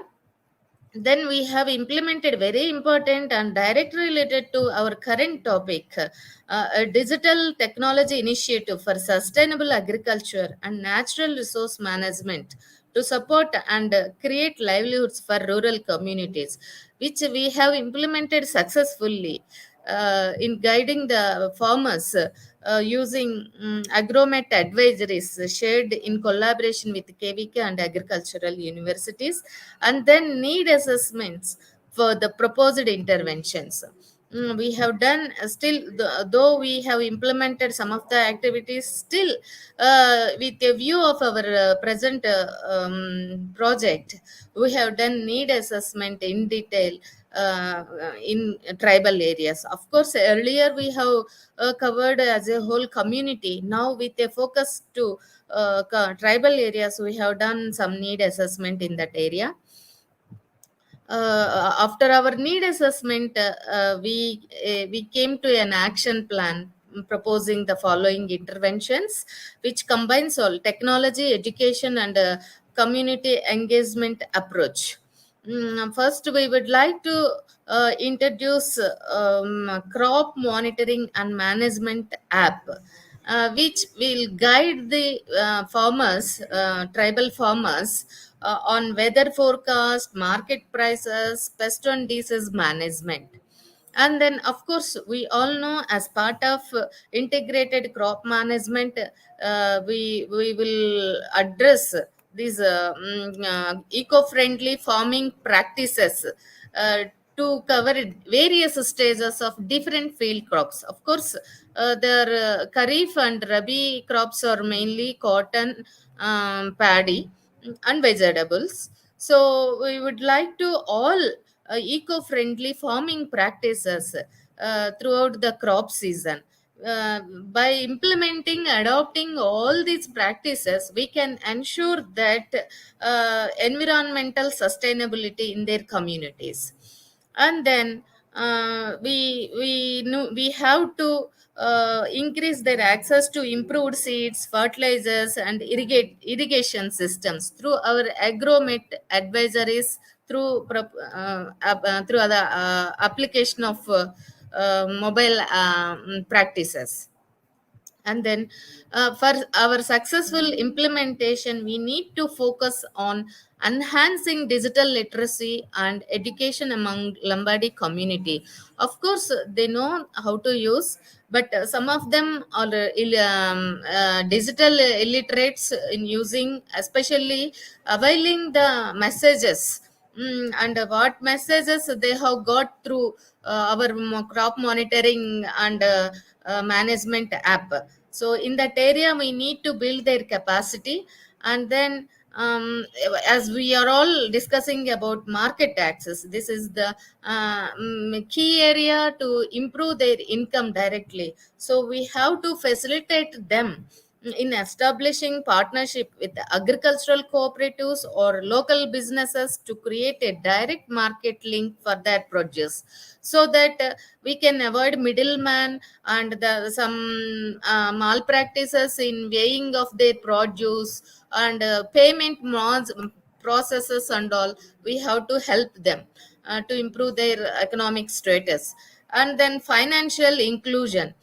We have to consider this financial inclusion also, especially considering all community members, which includes men, women, and youth, so that we can soothe out income fluctuations, as well as we can help them in providing good inputs through the finance availability. Without finance, they cannot do farm operations or any skill development. If we provide them without financial inclusion, we cannot empower them properly.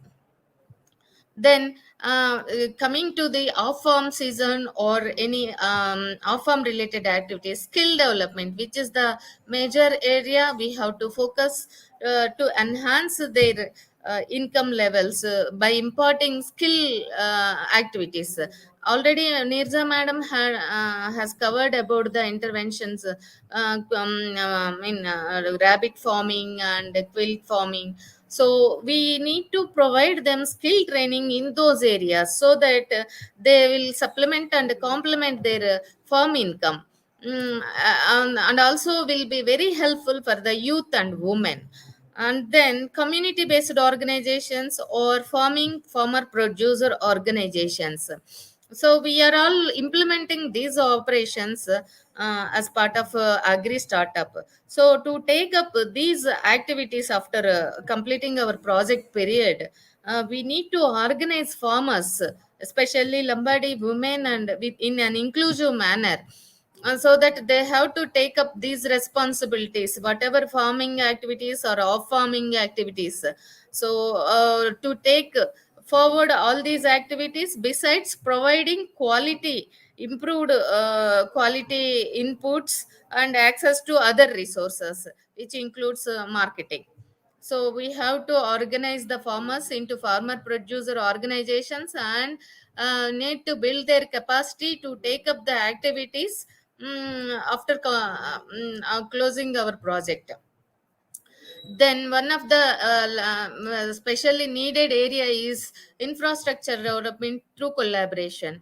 We have to look into rural gardens and cold storage, especially for vegetables preservation, processing of other products. We need to develop infrastructure in collaboration with both the state and central government schemes. And then cultural sensitivity. When we work along with Lambadi cultural practices into the agricultural activities and community engagement programs, this can foster a sense of ownership and trust. And then legal and land rights. We need to consider their land requirements, especially we have to facilitate them in getting their rights regarding their lands.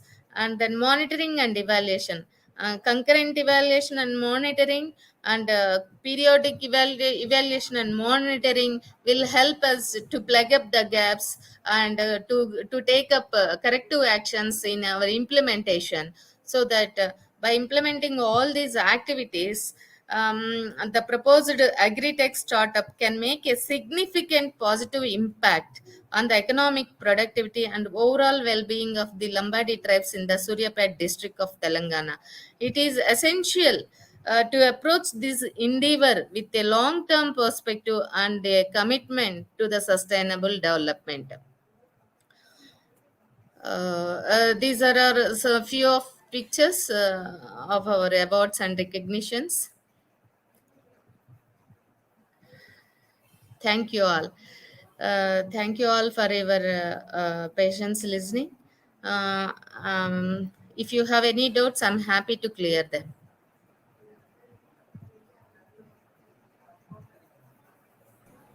Sir, Sir, unmute, ఇంట్లో unmute. ఉన్నా sir. Mr. Manish, can you put Dr. Neeraja ji also one? Okay, join. Okay. Thank you very much. And if Professor Reddy is also there in the studio or he has left? Yes, he has another meeting. Okay, And fine. Thank you. Thank you very much. I think today's presentation has given a complete pathway for getting into our project. With the introductory remark by Professor Reddy Garu, and with his vast national and international experience, he himself is a person of eminence on agriculture extension services. He had worked with Food and Agriculture Organization, UN organization, FAO, and also World Bank in many other countries. So his vast experience and also his contribution through this NGO, PRDIS, and successfully operationalized in Jharkhand and Chhattisgarh, gives a lot of experience for making our project in Suryapet successful. And I'm also very happy that Professor Neeraja ji has come out with an action plan from the analysis, and that is very important. And she's also given that what should be done, and this is very important. And also that Madam Shri Lakshmi, with your action plan with about 12 areas, you very nicely said it that agrotech startup is very important. So the thing is that India has got 1 lakh, 2.25 lakh, 2.5 lakh gram panchayat. The reason for selecting a cluster of 10 to 15 tribal villages means they will have at least one gram panchayat. The gram panchayat means under the Government of India scheme, every gram panchayat is supposed to get one GPPS internet connectivity. One GPPS internet fiber optics connectivity is a must for making village e-commerce successful, thriving. And so I'm very happy that with agri-tech startup and very important NGOs, with successful capabilities both nationally and internationally, and also with the cluster university with the support of Dr. Neeraja ji, that the such projects, smart tribal farming, both in Telangana and Andhra Pradesh, will lead to establish centers of excellence on smart tribal farming. I'm very happy about that, but I'm also put it that this gets standardized now that the technology adoption. And he also very specifically talked about that crop monitoring and management app.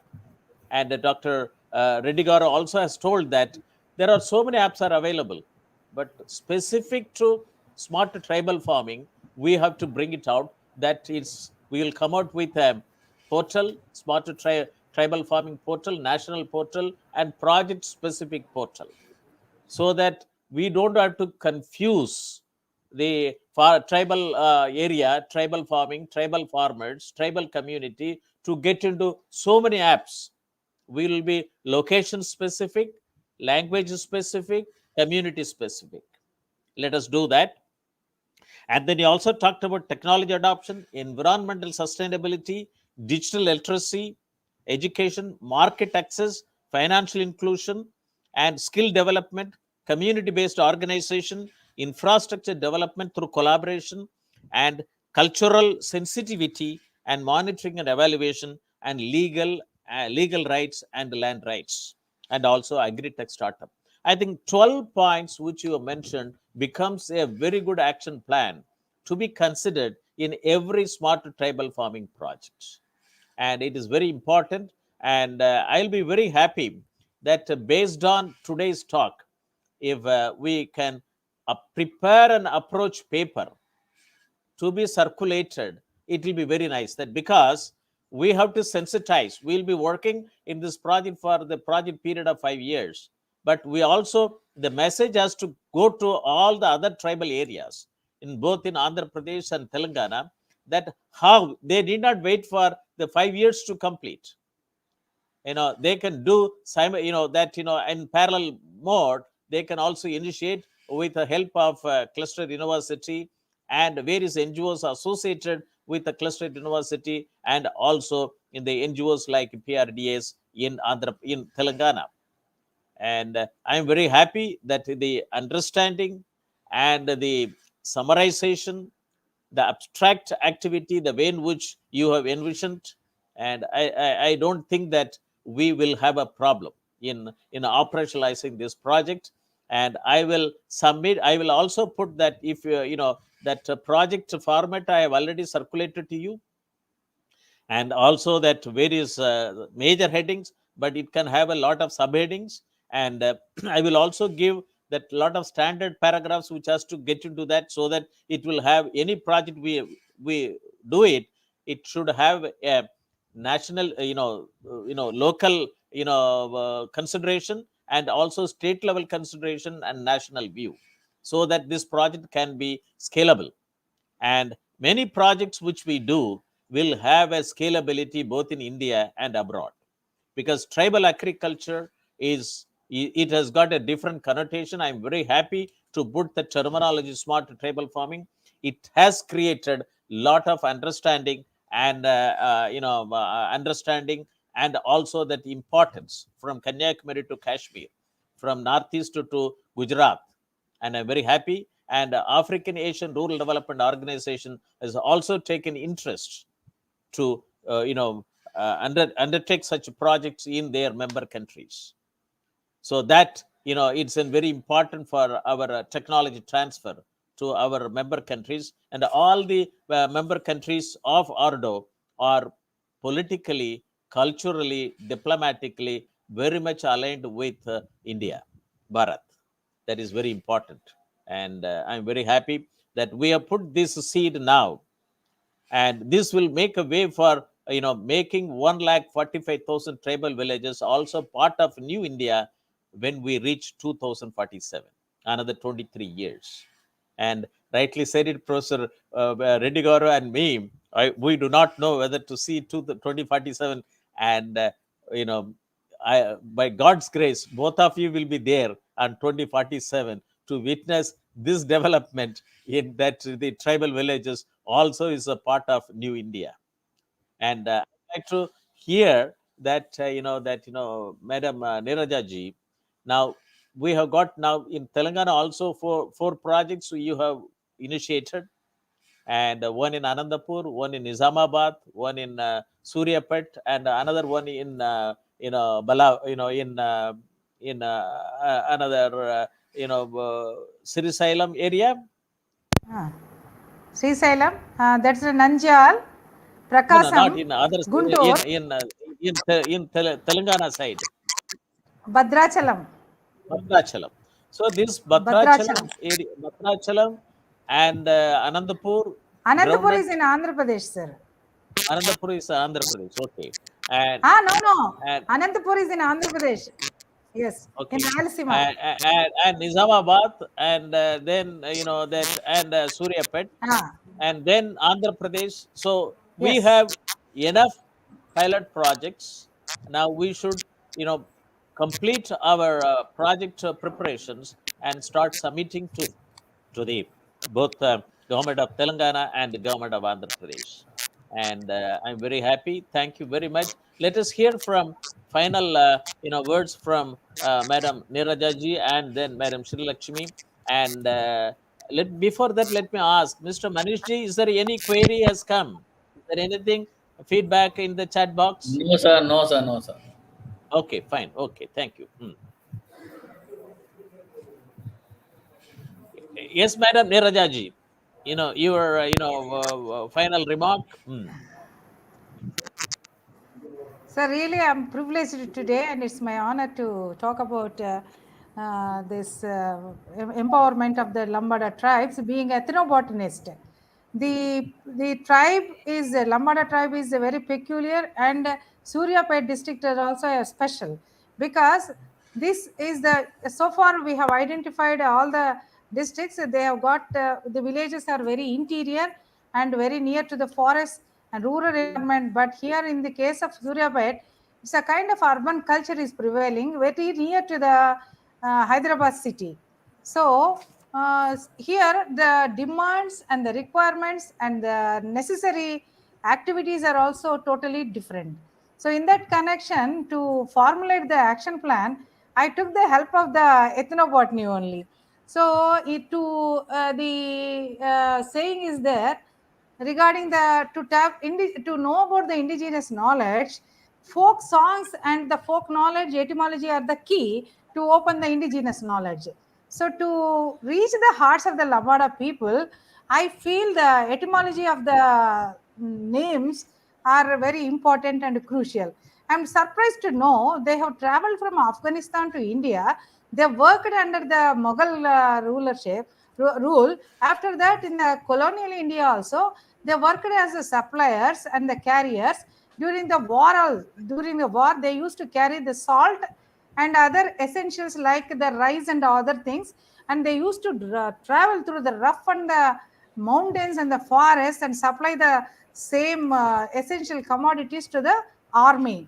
And later the colonial people, they have branded them with the dacoits, and they treated them as a dacoits and thrown out. In the pre-independence India also, they were not given denotified tribe. Later, after the independence, they attained this scheduled tribe. They was included in that. So it is very pathetic to see that they got all the potential, and they are very hardworking, sturdy, and they face so many difficult situations.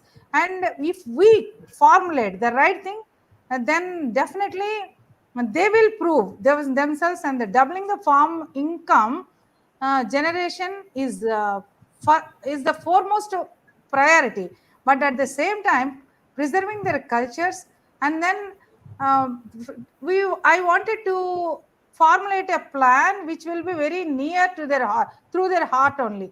So this animal rearing is very favorite area. Plant breed, they are the even breeders, because the animal breeders, they used to move from one place to one place, another place, and carry. No, that's why my suggestion is this rabbit farming and quail farming. The rabbit farming, because now the meat is gaining very important demand here near in Hyderabad also. Fur is also very important, and in connection with the agro entrepreneurship and all, we can formulate, in a concrete manner, basing on these two things from the cluster of, a pilot project from this Lambada tribe, sir. That's my It's very feeling nice and that opinion also regarding. I'm very And then happy next, that the betel nut palms. And I was talking about this Caryota arens in the Araku Valley and the turmeric and all. Now my preference is this one, betel nut farming. So the Telangana government and the horticultural departments also promoting this. We should take into consideration this one also, sir.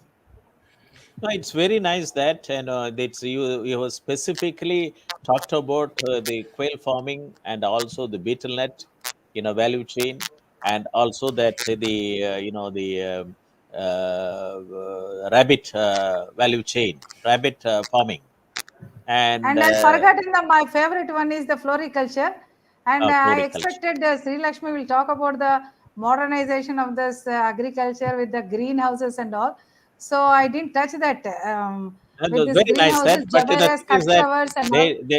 they talked about the natural farming, and naturally they will include that This one, I would like to eco. include this one also.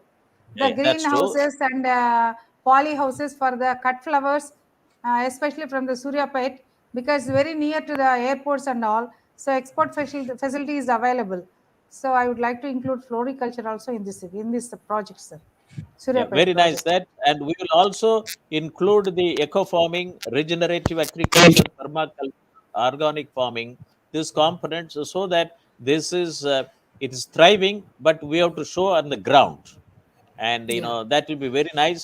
And with the vast experience of both Dr. Neeraja madam, and also that from the Participatory Rural Development Initiative Society, and we should achieve it, and we can achieve it. That is not an issue.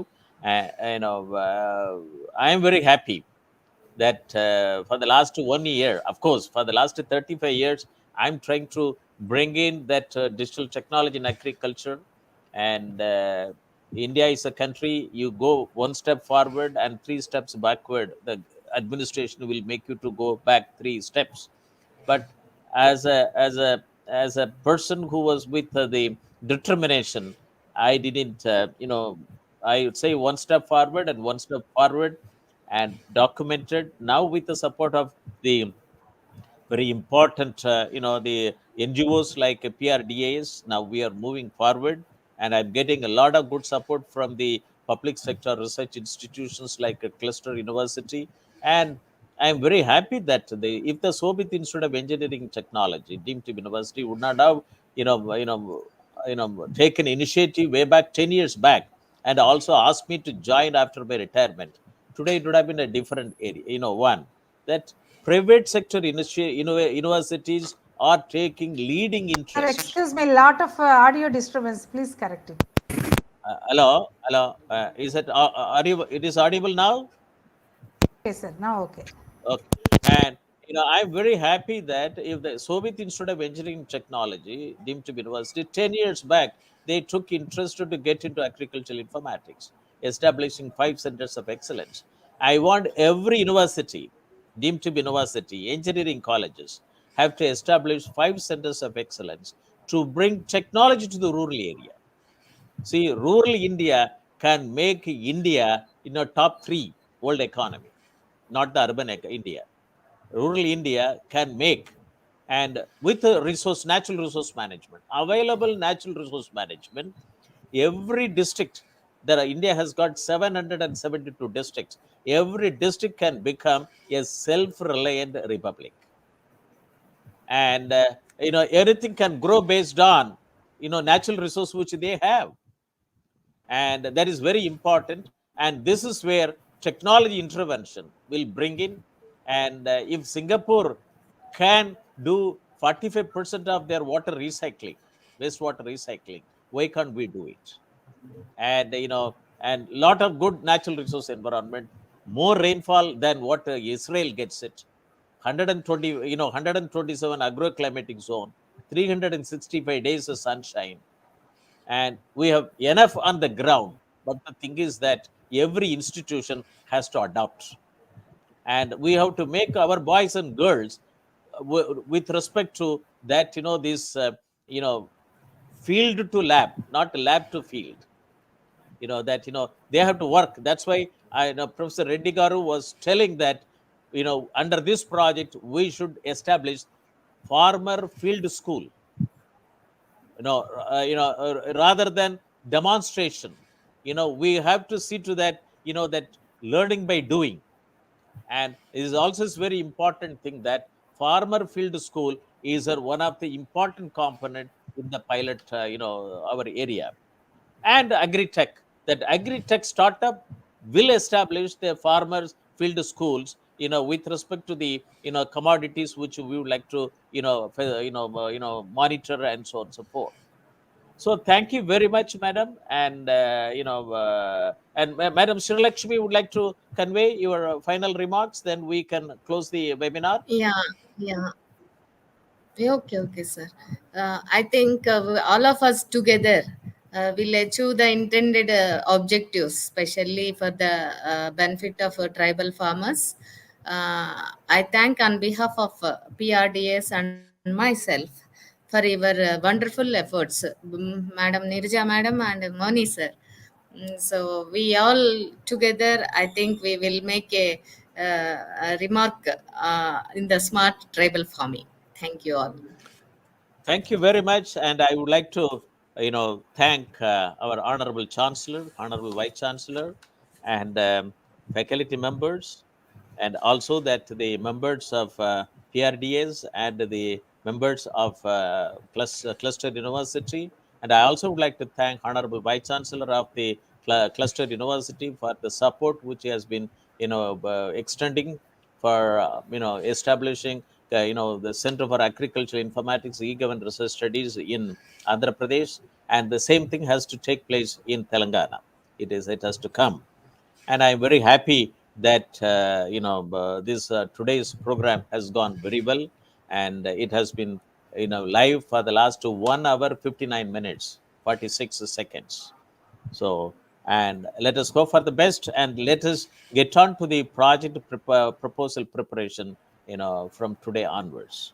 And I'll be very happy that both of you can put that what we discussed today, if it can come as an approach paper, a policy paper that we can submit it to the Niti Aayog, Government of India. Thank you very much. With this, I thank every one of you and also the participants, both from India and abroad, for participating in this very important national webinar series on doubling farmers' income by 2022 and beyond. Atmanirbhar Bharat in agriculture. Today, Government of India has put India to Bharat, but I'm using that Bharat for the last 2 years. That Atmanirbhar Bharat in agriculture. And I'm very happy that we were one of the founding members to get into make rural India to shine, smile, and roar. With this, I close the webinar today, and thank you very much. Thank you. We'll leave the webinar. Thank you. Thank you.